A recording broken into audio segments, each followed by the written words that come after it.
sommes pour la paix et nous savons que le temps de la justice viendra, où chacun de nous répondra de ses faits. Mais nous privilégions la paix pour le moment. Que nous puissions trouver un accord avec Kinshasa qui préserve les vies humaines et qui préserve également les dommages collatéraux en termes d'infrastructures et autres. Nous ne poserons pas cela comme condition à droit. Mais nous aimerions qu'à un certain moment, lorsque le temps de la justice viendra, que M. Tshisekedi soit tenu responsable des faits qu'il aura commis. Et de ce fait, si c'est nous qui prenons le pouvoir demain, je vous assure, nous traduirons M. Tshisekedi en justice. Parce qu'il a armé des civils, autant de civils dans différentes villes de Goma, enfin de l'est du pays, dont Goma, Bukavu et ailleurs.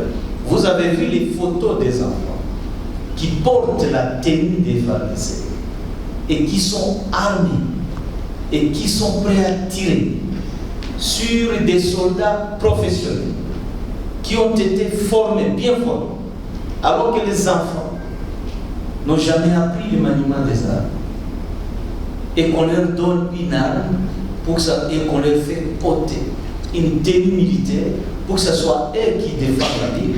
Ça, c'est un crime.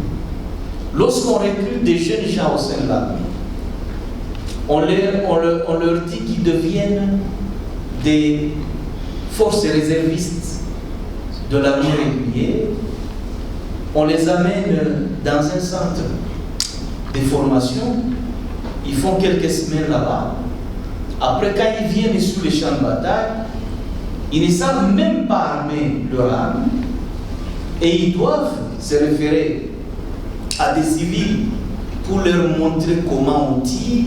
Ça, c'est des témoignages que nous retournons. Je crois que M. Simissi, qui était notre, à un certain moment, représentant ou chef de cité de Kimumba, et les FARDC sont venus fraîchement du centre de formation et on les a envoyés sur la ligne de front. Et ces FARDC-là, dont des jeunes gens, à frère d'âge, sont allés le voir en lui disant: écoutez, montrez-nous comment on tire. Et lui, il leur a posé la question: vous venez du centre de formation, comment se fait-il que vous ne savez pas tirer? Et les gens, les familles militaires ont dit: écoutez, on ne nous a pas appris à tirer. Et on les déploie comme ça sur les champs de bataille pour servir des chéracans. Vous vous imaginez, face à une armée aussi aguerrie comme l'armée révolutionnaire congolaise. Troisième fait, parce que vous voulez les faits pour lesquels M. Tshisekedi doit répondre. La bataille de Bouiza, Kichama, ils amènent des forces spéciales qui présentent comme des forces spéciales venues fraîchement de la formation à l'Israël. On les fait porter des casques, également des gilets pare-balles, et on les déploie sur la ligne de front. Et lorsqu'un militaire sait qu'il est porteur de casques et de gilets pare-balles, eh bien, il sait qu'il est protégé, il prend beaucoup de risques. Après, lorsqu'il est face à nos soldats, une balle est tirée et ça trouve le casque, ça entre dans la tête. Ça trouve les gilets pare-balles, ça entre dans le corps. Et lorsque nos soldats se retrouvent devant des cadavres, eh bien, ils essaient de voir un peu pourquoi ces soldats est mort alors qu'on lui a tiré sur l'antiballe. Et ils trouvent que l'antiballe est en plastique. Et tout ça parce qu'il y a des officiers autour de M. Tshisekedi qui doivent se faire de l'argent.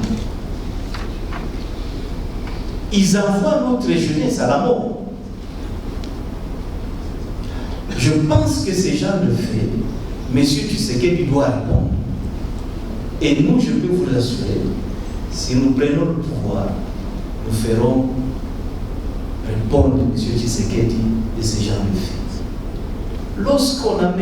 Lorsque les soldats qui combattent pour vous, contre nous qui présentent comme des Rwandais, des Tutsis envahisseurs de la RDC, les Tutsis qui combattent contre nous qui sont dans votre camp et qui viennent de la ligne de front, vous les récupérez, vous les livrez à la Vindicte populaire ici dans la ville de Goma. On a vécu ça. Je n'ai pas été ici, j'ai vu les images, les journalistes ont été ici, ils ont diffusé les images. Des soldats Tutsis qui ont été livrés par leurs collègues à la Vindicte populaire, brûlés, et leur corps mangé. Ça ne s'est pas passé seulement ici, ça s'est passé également au Vira, ça s'est passé également à Kini. Et ça s'est passé à Kinshasa. Avez-vous vu la communauté internationale fortement présente en RDC condamner ça? Non.